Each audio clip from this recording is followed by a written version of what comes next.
Thank you for watching, liking, commenting, sharing, and subscribing right now. So do you have a MySpace profile? I mean, I do. I never really update it. I've got one. I never really thought of using it to date for a few reasons. One, I'm happily married. And two, it's really not a dating website, is it? But when I asked the chat room at live.pirillo.com a little earlier if they had any questions for me to answer tonight, Linux43, that's his handle, I'm assuming it's not his real name, asked, how can I find the girl of my dreams on MySpace?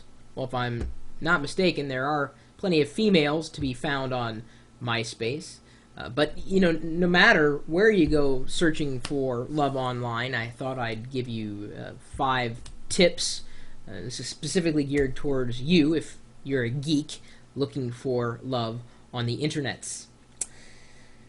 First, change your handle. I mean, you know, Linux is geeky enough to begin with. I don't think any woman that you'd want to meet cares what operating system you have, and certainly isn't attracted to penguins. And if so, you might run in the other direction. I'm not saying that there aren't women out there who appreciate Linux, certainly, but be careful about what you look for. You know, in seeking love, you may think that birds of a feather flock together, but you know, the beauty of having a significant other who is similar but not, you know, exactly the same as you is very well, love is strange. If you want to find a Linux girl, you're probably better off finding one on Slashdot than MySpace regardless. Number 2, don't talk about technology.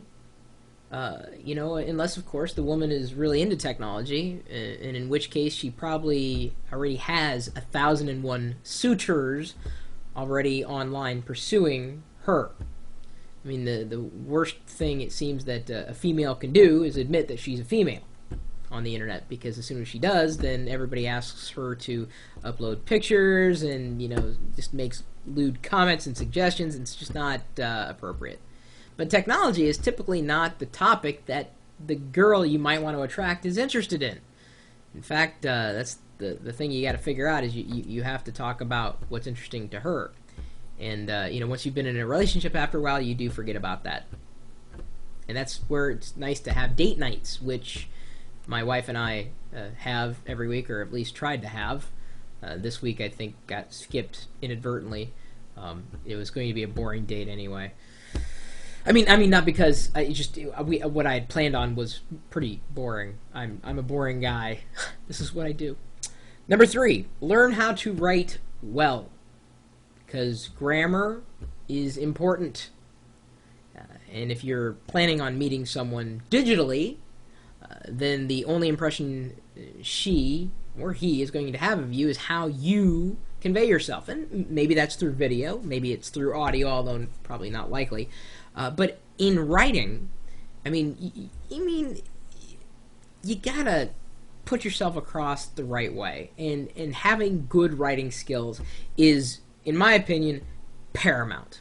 It's not so much necessary anymore because of the advent of video, but certainly if you want to have a good impression, I mean, considering that there are, let's just say there's a woman online, for argument's sake, and she's got so many people that keep emailing her and telling her, you know, all these things that just aren't anywhere near reality, like, oh, you're so this, oh, you're so that, or, hey, what's your phone number? It's like things that they should not be asking, just inappropriate behavior, right?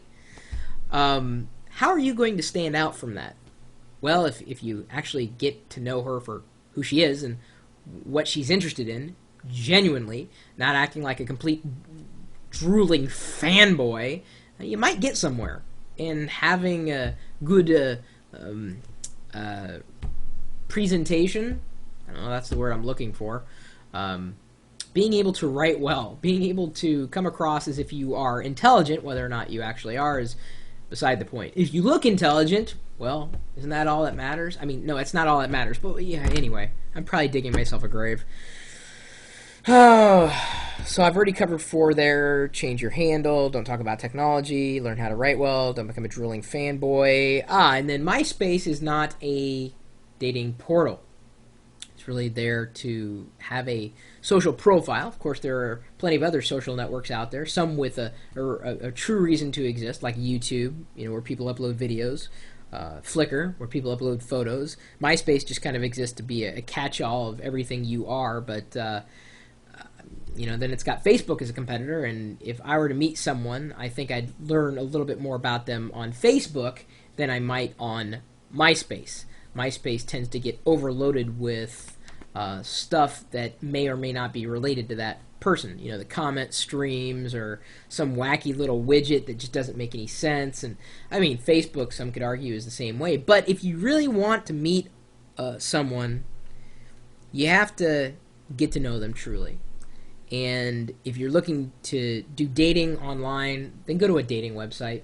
And the one website, pretty much the only one I recommend these days, is plentyoffish.com, because it's absolutely free. And talked about this before. Both Ponzi and I met. I mean, we met each other on Match.com. Don't know if I'd really promote that model so much anymore, though. I think a free dating website is just fine. I'd just as soon use a Plenty of Fish than, say, a Craigslist or a MySpace or a Facebook. But more than anything, if you're looking to find someone who's similar to you, what about a meetup group? Getting to know someone for a similar affinity, and then letting something grow from there. And it may take you a week, it may take you months, it may take you a year after you meet someone for the first time. And you might hit it off, you might not. Relationships and dating and finding the woman of your dreams can take a long while. And even after you found the woman of your dreams, I mean, life continues forward, and who you are and where you are one day may not be the same place or the same person you are, another day. Life evolves, relationships evolve. As long as the woman of your dreams is someone that you believe is the woman of your dreams, but if she also sees you as the man of her dreams, well, then you've got a match. If that doesn't happen, well, you may have to keep looking, and MySpace is still probably not the place. Not to say that MySpace isn't the place, because I tell you, there's even a couple of people that got married after meeting in the Locker Gnome chat room, and I just thought it was just kind of weird, because that wouldn't have existed if I didn't exist. That just kind of feels strange. But love happens, no matter what or where. As long as you're not an idiot, you can find it. In many cases, it may find you. Ponzi found me. She looked at my profile, and I wrote it well enough that she was interested. I think if she would have heard my voice in video before we actually got together, I think we wouldn't be married. No, I'm just kidding. We talked on the phone, and we met in a very public place the first time, and hit it off. Love at first sight. And now we're married. And she cleans up dog puke. Well, she fed Wicket stuff that she shouldn't have fed. Anyway, that's it. Relationships. What are you going to do? Anyway, if you have any other geek relationship / dating advice to pass along, feel free. My email address is chris@pirillo.com. I am not a relationship expert by any stretch of the imagination. I say that a lot, don't I? By any stretch of the imagination. Well, I'm just an imaginative kind of guy. And of course, you're also welcome to swing by the chat room, where we're typically talking tech. And when we did a live poll the other night, it seems that 95% of us happen to be male. So if you are a female and you are always wanting to meet someone in a chat room that happen to be a male, you can swing by the chat room 24 hours a day, 7 days a week. We're typically talking tech at live.pirillo.com. Will you later.